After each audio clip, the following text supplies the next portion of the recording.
Hey everyone, welcome to week 4. This week we're going to be installing the Maxxair Fan, so we get to cut a big old hole in this beast. A little nervous but excited. And then we're going to actually be firing up the hydronic heating system and giving that a test run, as well as a bunch of other good stuff. So check it out.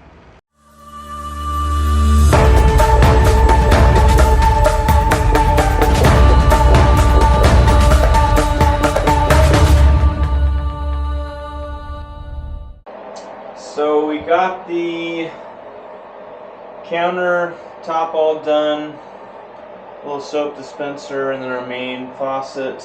This is an undermount sink.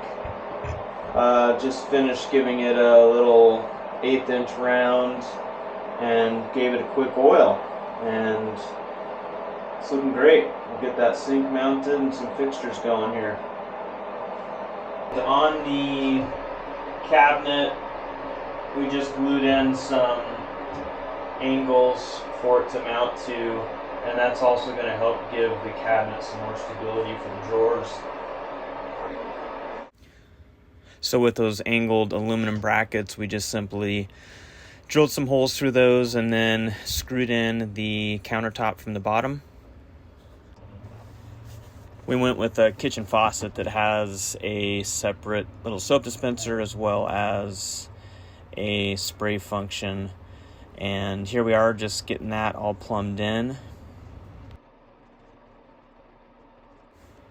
The sink is an undermount sink, and we're just throwing a bead of silicone on that and then fastening that to the bottom of the countertop using the existing brackets. Here we are starting to build one of our 2 upper cabinets. We have an upper cabinet that's going above the kitchen area, as well as another cabinet that's going above the foot of our bed. They're about 48 inches long, 12 by 12, and we're just building those out of that Total Composite using some pocket screws.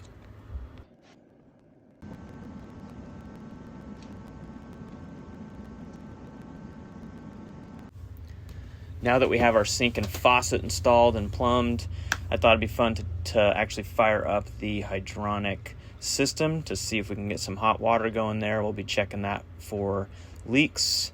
And right now we're just filling the reservoir tank with some antifreeze, and we'll get this puppy fired up. We're outside here checking out the furnace. It's got a lot of fuel lines, so I have a feeling it's going to take a couple tries to get the line primed with fuel. I discovered that on the Rixen Bluetooth app that connects to their system, there's actually a prime function. So once I hit the prime on that, that just runs the fuel pump to help get that line filled, and it fired right up. So the hydronic system is going, and we keep hearing little gurgles. They sound like air bubbles, but hoping those aren't leaks. Don't see anything yet. We're definitely starting to warm up, blowing some hot air. Well, we did have a bit of a leak back here in the corner. One of those hose clamps was a touch loose, and tightened her up, and I think we are good. Jill's doing a little mop-up sesh. It pretty much leaked from that corner all the way up front because we're on a little bit of a hill here, so. But everything's looking good. And it's getting warm.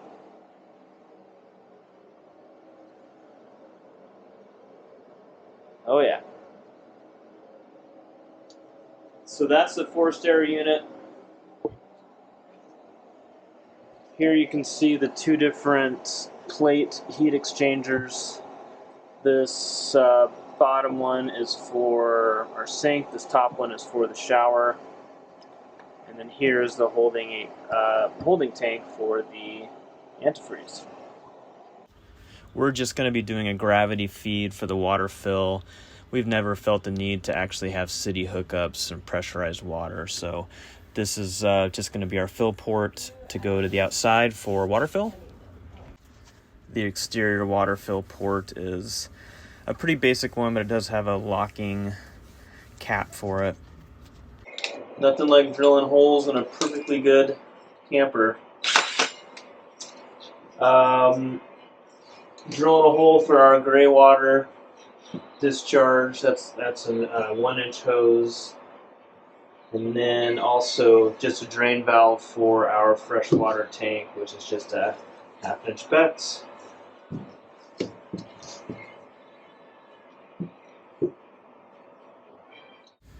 We have roughly 50 gallons of fresh water, and the gray tank is 16 gallons. So now that we've got the freshwater tank as well as the gray tank put in and connected, we are just gonna give the whole sink a try here and also test the hot water. And to our surprise, everything worked well, no leaks, and we've got nice hot water. What I'm installing here are one of the electric ball valves for our shower system. We're going to have the option to do a standard shower where water is pulled from our fresh tank and then diverted to the gray tank.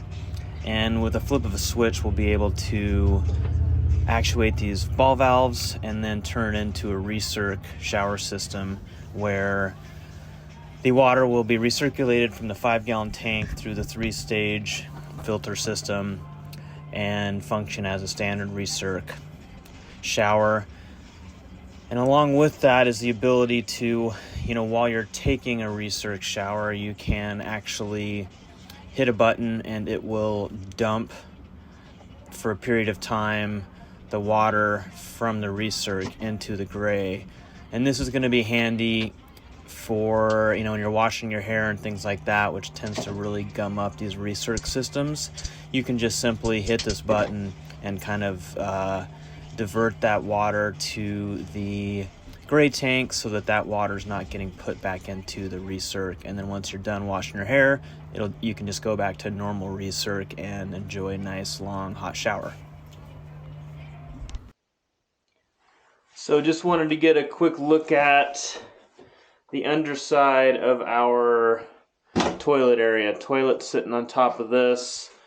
This pipe's going to connect to the urine diverting of the composting portion, which will then feed into this tank. I think this is a 7-gallon tank for our P tank.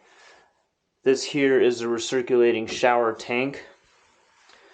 We've got basically the water coming into the tank from the recirc, and then it comes out and enters the pump and gets pumped back to the shower.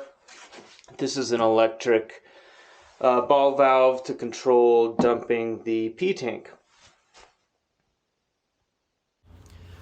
What you're looking at here, that yellow and black pump, is a wastewater pump commonly used in kind of marine applications where, for example, you might have a shower or a sink drain that you need to get that water pumped up and out of the hull of a boat.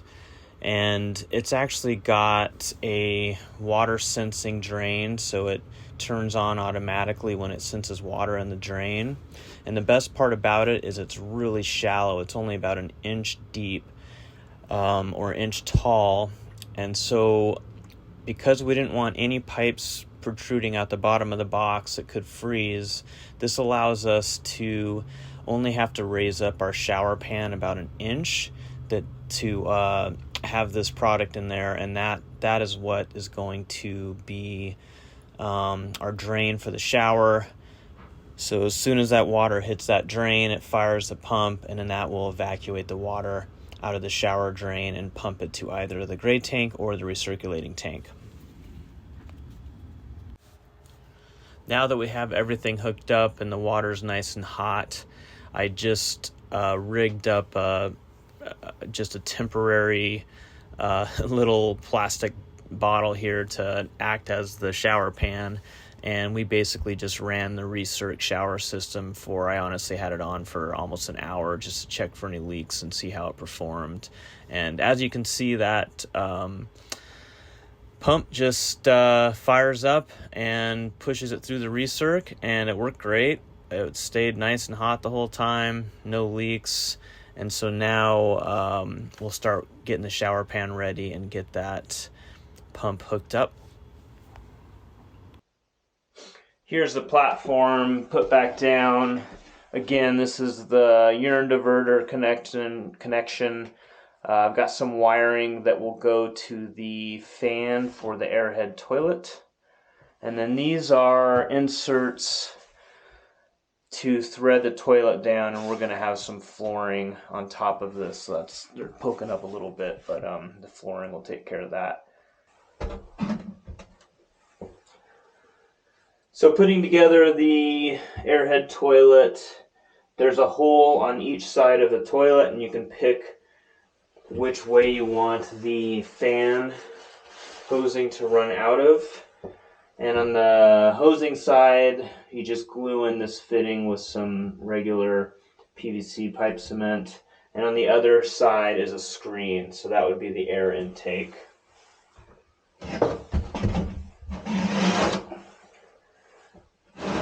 It's just this little air intake here, which is a screen.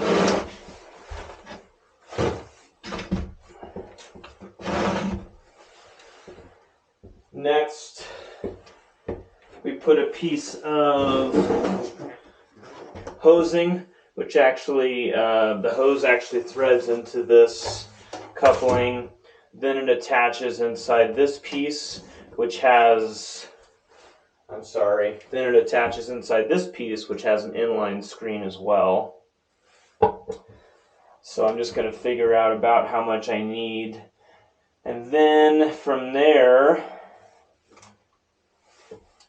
this gets glued on like so, and we run a bit more hose out to the fan unit. So this is going to mount on the wall. We'll cut a hole, and that's going to force the air out.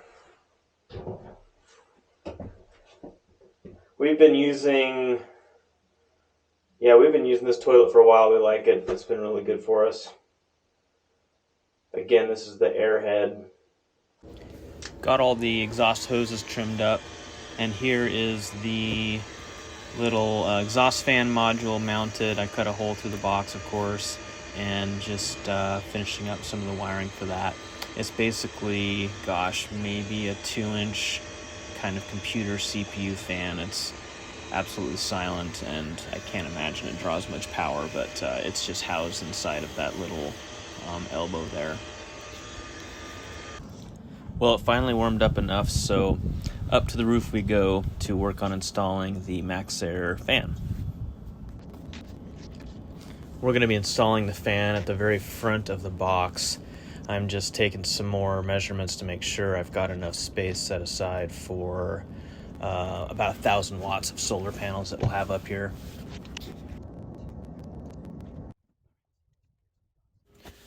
Here's the Maxxair Fan. It's a fan we've used before, and we really like it. I think it moves quite a bit of air, and I like the fact that you can leave it open when it's raining. You don't have to worry about closing it or having some sort of rain sensor automatically close it. And this particular model has the remote control, so you can actually run everything from a remote control, as well as set the temperature where it will open and turn on based on what temperature you have it set at. So there's basically 3 pieces to it. This is the Maxxair Fan. We've got this exterior roof mount. You can see it has a little rubber O-ring that the fan will set into, and then this is what actually will bond to the roof with some sort of caulking or VHB tape. So that will get cut in and lay in there. This is the inside piece. So this fits inside the truck and just finishes out that trim. So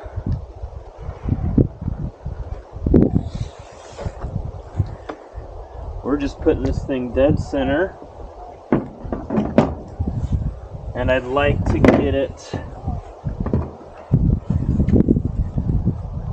as far forward as we can, And so I think what we're going to do is actually drill a test hole or two just to see what the placement is like inside, so we'll kind of get an idea. You know, I don't want it right up against the wall. I want to be able to have some trim around it, so it's a little hard to tell from out here. So I think we might just drill a couple test holes, and then we'll run inside and see where those come through to see if that's the right distance.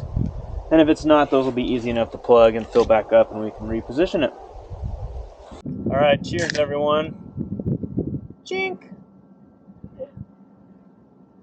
Well, we're cutting our first hole in the roof. This is a Maxxair Fan, Max Fan. It comes with this exterior bracket. So this bottom part here is what will be glued or sealed to the top, and then this lip inserts in, and then they have a finishing trim piece that slides in from underneath in the interior. The opening for the hole is 14 inches by 14 inches. We've got that measured out, centered. We did a test hole as well, just to make sure we like the positioning inside. The other thing to think about with these fiberglass panels, if you can, it's always a good idea to do a radius corner. They don't like square corners because they can often lead to a crack or a split that'll propagate from that corner. So they always recommend using radius corners. I'm going to voice over this bit here because it got really windy. But yeah, basically these Total Composite panels like to have radius corners. So I used about a 1-inch hole saw in each corner.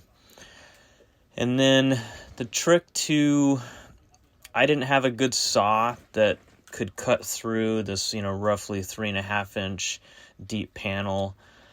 And so what I ended up doing is I'm using just this long drill bit that I will pass all the way through. So I'll go through the hole in the top, and then I'll drill all the way through on the inside.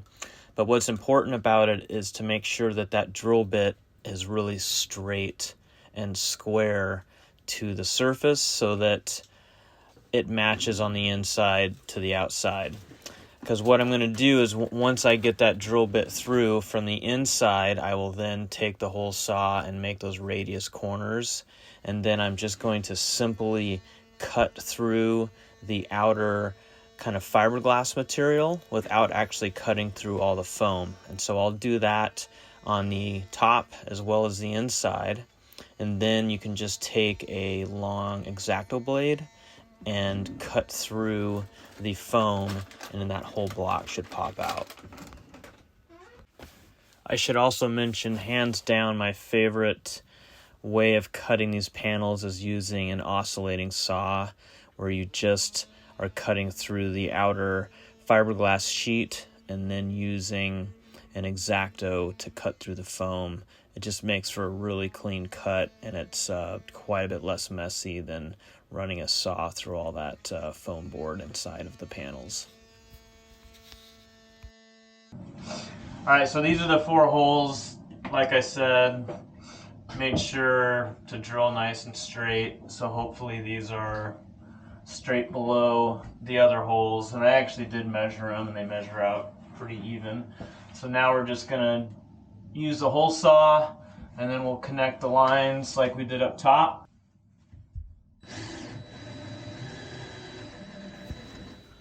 I'll leave a link down in the description of a really nice jig that I think would actually be really handy for anyone that's doing a project like this. And it's basically a jig that you can attach just a standard handheld drill to, and it kind of turns it into a drill press, if you will, and makes sure that that drill is perfectly square against the surface. I wish I would have had one. It would come in handy multiple times, and they're super cheap, so I definitely recommend picking one up. So after running the X-Acto blade around the cut, To cut through the rest of the foam, we just gave it a couple good punches from the top, and our hole in the roof was now complete. To attach the fan, we're just going to be using the glue that's recommended for these boxes, and we basically just took a little sandpaper and roughed up about a 1-inch perimeter around the hole, and now we're just giving that a quick clean with some alcohol, and then we'll apply the glue and press in the outer piece that the fan then attaches to.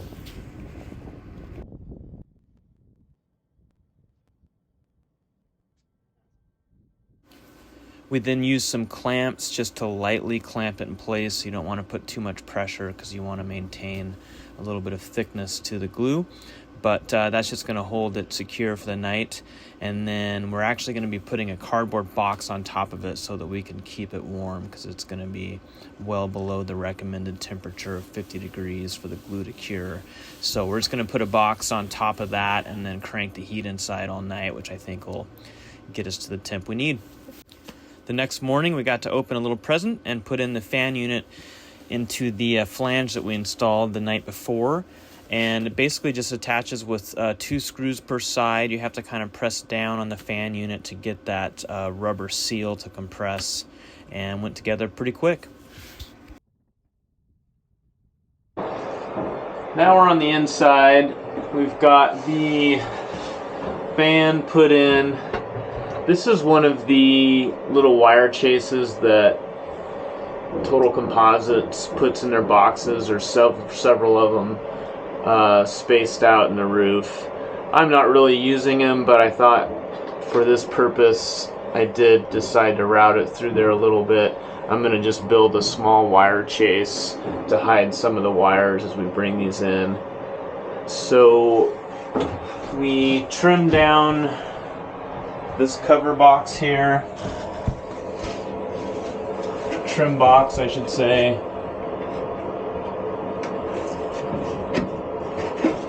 which is going to fit like so. We'll just drill and screw these. I think Jill's going to take care of that. This is our little cabinet that's going to be going above the kitchen countertop area. It's basically a 12 by 12, 48 long. And to prepare for that, we outlined the area where it's going to be glued to the wall. We roughed that up with some sandpaper and then cleaned it real good with alcohol. And now I'm just attaching putting on some adhesive to the back of the cabinet.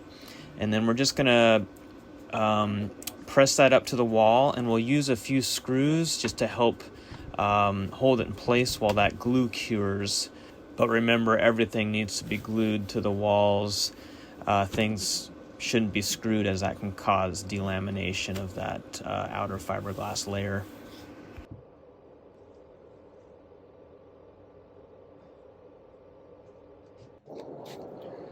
Well, that's all we had for week 1. Thank you so much for checking it out. And be sure to subscribe. We got a lot more good build content coming up, and we'll catch you in the next one.